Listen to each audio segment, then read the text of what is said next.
If you're feeling detached, drained, lethargic, or like you've just lost your spark for life, and this might be happening after a spiritual experience that you've really gone through, then what you might be experiencing is a spiritual awakening burnout.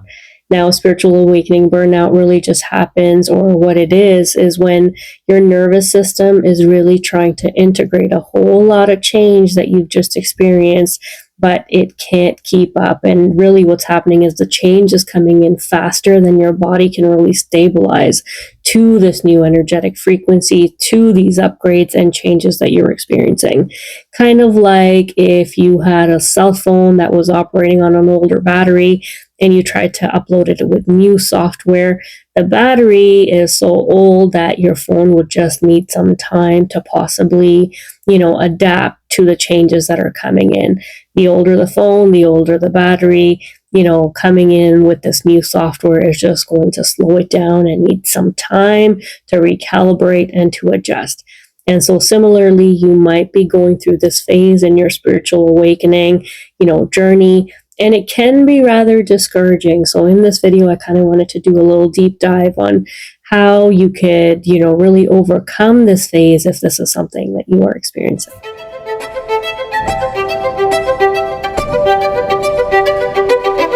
Now, there are 3 key reasons why you actually experience this overwhelming exhaustion on your awakening journey. The first one truly is energetic downloads and the ascension process. As you shift in your frequency, going to those higher states, what ends up happening is that your body just needs some time to catch up.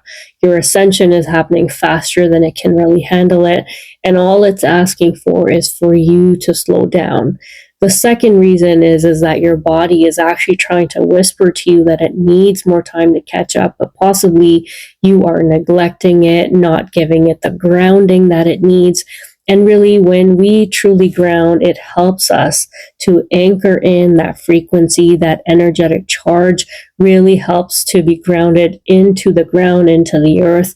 And that really helps your body stabilize that energetic charge that you may be experiencing. So if you're not grounding or not meditating, this can be harder for you to really get through. And the third reason is truly just your identity death fatigue. You are losing so many different, versions of yourself. You're trying to strip down those old patterns, those old beliefs, and it can be exhausting just going through those patterns, which almost seems like it's never ending because it's one thing after the next. And so your body is literally just whispering that you need to slow down so that it can have the time to really rest through this.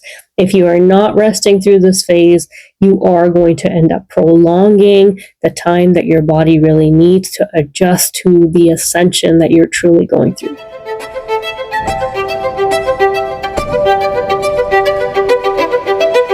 Just remember that your soul may be infinite, but the body that it is contained by has its limits.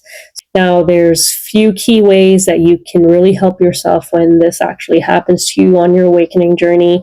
And it's really quite simple, but it is just a matter of bringing these, into your routine so that you can get through this with ease.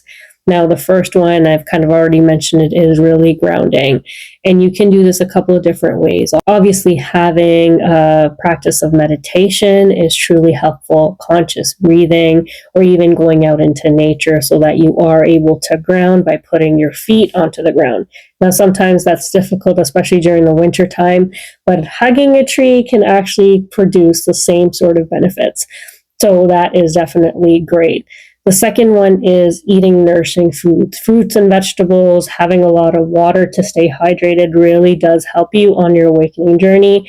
And in fact, sometimes if you're neglecting, really giving your body the right foods and water, it will crave for it.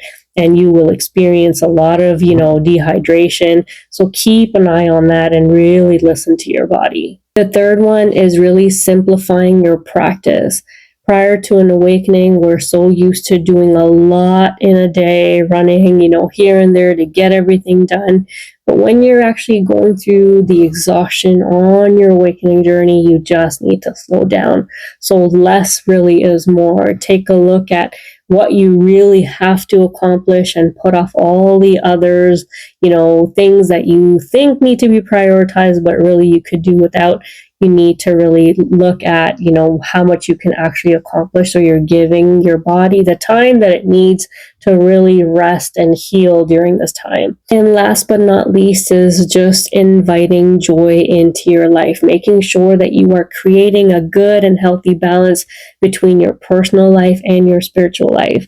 Sometimes on an awakening journey, we can really, make it an overkill of just focusing on the spiritual stuff, and that can really be part of the exhaustion as well. And therefore, on this journey, you are going to have to find a way to honor what your body is really asking for. If you just focus gently, and this is why stillness and meditation is so important, your body is going to let you know exactly what you need. But it's just practicing that stillness so that you can honor what you're being asked to do to help you get through this journey. Thank you so much for listening. I really hope this was helpful. God bless.